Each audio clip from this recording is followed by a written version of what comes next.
ថ្ងៃមួយក្អែកបានប្រាប់មេឆាបថាអរគុណឯងច្រើនដែលជួយខ្ញុំបើឯងត្រូវការអីនោះខ្ញុំរីករាយនឹងជួយ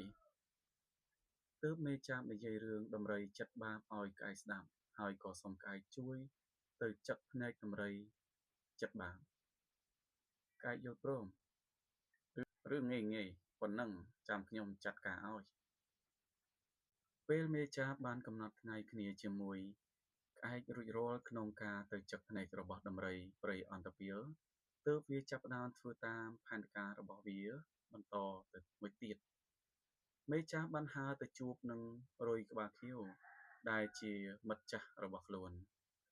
ហើយវាក៏សុំឲ្យរុយក្បាលខៀវជួយទៅពងដាក់ភ្នែកទាំងសងខាងរបស់ដំរីកំហួចទៅតាមការកំណត់រុយក្បាលខៀវក៏តបថារឿងប៉ុណ្ណឹងចាំខ្ញុំចាត់ការឲ្យមេចាបអរគុណរុយក្បាលខៀវហើយក៏សុំលាមិត្តទៅបន្ទាប់មកមេចាបក៏ស្រូតដំណើរទៅត្រពាំងមួយមេចាបបានទៅអង្វរកង្កែបមួយក្បាលឲ្យជួយស្រែក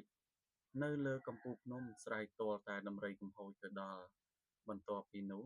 ចាំលោតទៅស្រែកនៅជិតមាត់ជ្រោះដែលជាផែនការបន្ទាប់កង្កែបក៏យល់ព្រមកុំបារម្ភខ្ញុំនឹងជួយឯង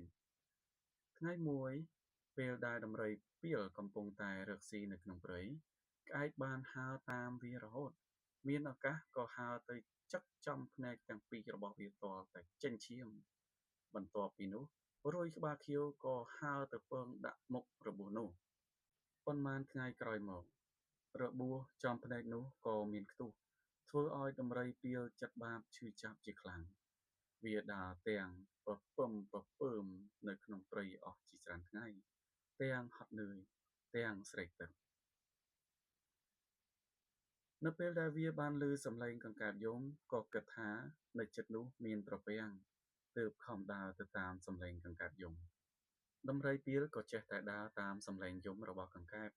រហូតទៅដល់កំពូលភ្នំមួយកង្កែបឃើញដំរីកំពុងតែដើរចូលមកជិតក៏ស្ទុះលោតទៅមាត់ជ្រោះព្រមទាំងស្រែកយំខ្លាំងៗដំរីក៏ដើរពពីមពពើមតាមសំឡេងកង្កែបទៅដល់មាត់ជ្រោះហើយក៏ធ្លាក់ងាប់នៅពេលនោះទៅ